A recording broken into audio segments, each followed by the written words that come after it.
Hi, Daddy. It's me.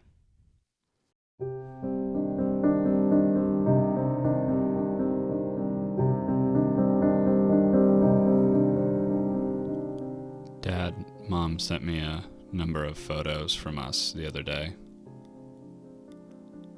I don't know why it had never occurred to me to ask for them earlier. I I guess I do know why. I guess I do know why.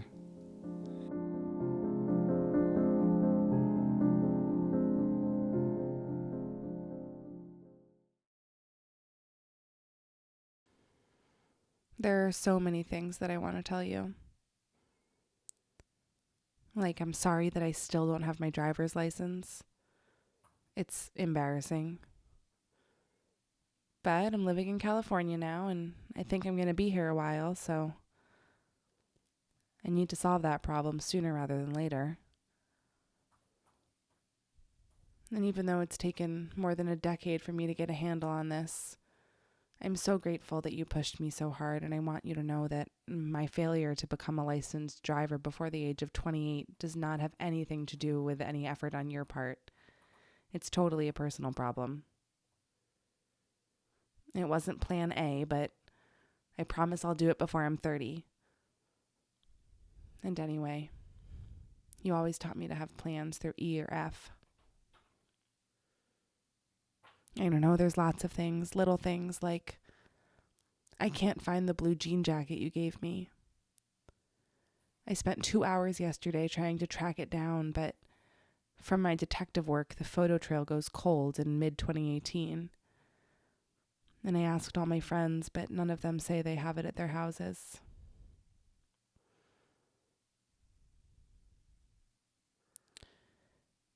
In the year after you left, I started having this feeling sometimes when I would be getting ready to go out for the day or to go on a trip. This feeling like I was forgetting something. And I would double check my list and I would look at all my pockets and everything was there. And then all of a sudden it hit me that I think this nebulous feeling of loss was just this sensation in those mundane moments as I was getting ready to go on to the next thing, that you were not here anymore.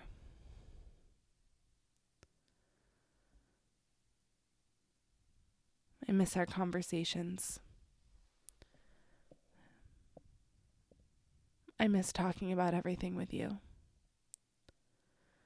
I miss telling you everything. I miss your complete lack of judgment of me. Growing up and getting older, I've noticed, comes in waves, kind of like grief.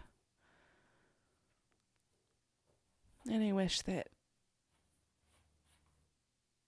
you were still physically here to guide me through all of the waves that are still coming.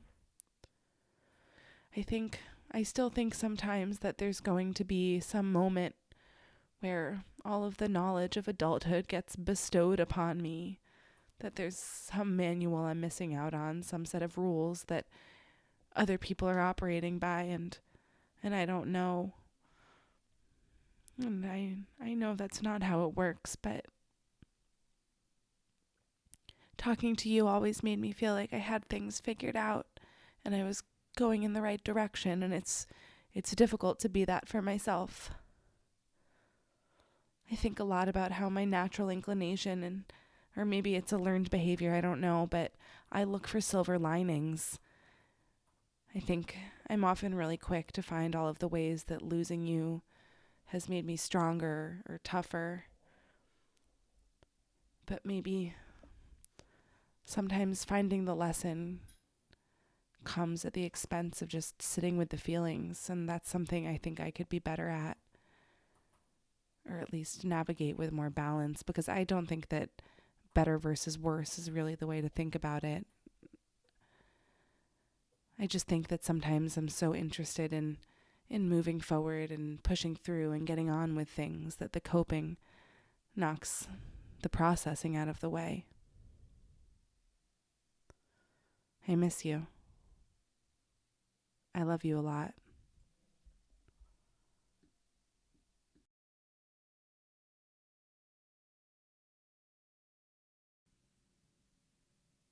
Dad, for a long time, I have had this recurring dream of you where you'd come and meet me in a crowded place, and it would be impossible for us to communicate.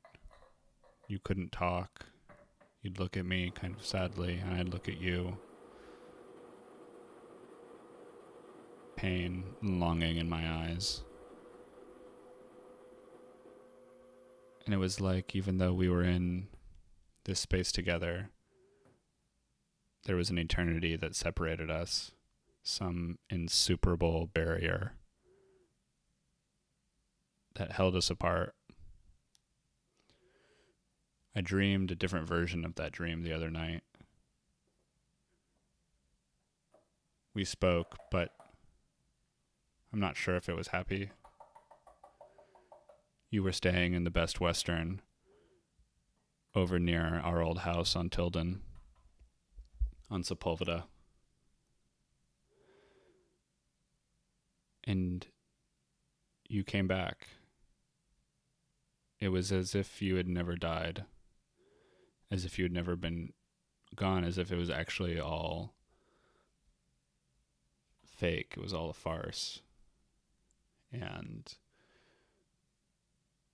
at first, we were so overjoyed that you'd returned to us, you'd come back. And you celebrated with us, and we spoke, and we laughed, and we hugged, we cried. But then those feelings gradually gave way to a feeling of betrayal. It seems logical in retrospect, but it's not something I ever would have anticipated feeling. But it's what I felt in the dream.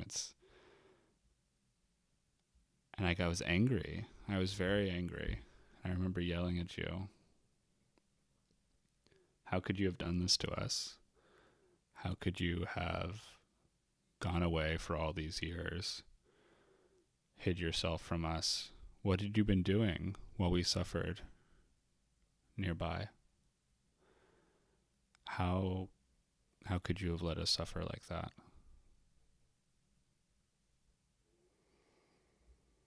I look at these pictures that Mom sent of you and me recently, and I feel so far away from that dream. There's so many of these that I remember, and I'm so surprised. I see the memories, feel the memories just flooding back. You and me and Carolyn all sitting together, or me and Carolyn on your back in front of the yellow kitchen where I used to hide in the dryer, or where you searched through the broken crystals after the Northridge earthquake. I remember running outside into our cluttered backyard, cluttered with all of the stuff that you'd picked up from garage sales around the city. I remember driving with you on those garage sales, going to In-N-Out. Remember you spoiling Santa for me in one of those rides by telling me that you'd asked everyone in your office what brand of skateboard to get me when Santa had gotten me that skateboard for Christmas.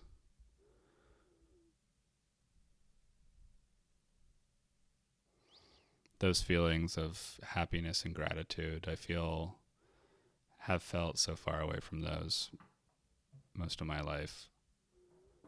But seeing these pictures, being where I am now, the gratitude starts to creep back in. After your funeral, so many of your friends reached out to me and offered to sit down with me to chat, to share stories about who you are. It's taken 19 years, but I feeling finally ready to contact them. I love you, Dad.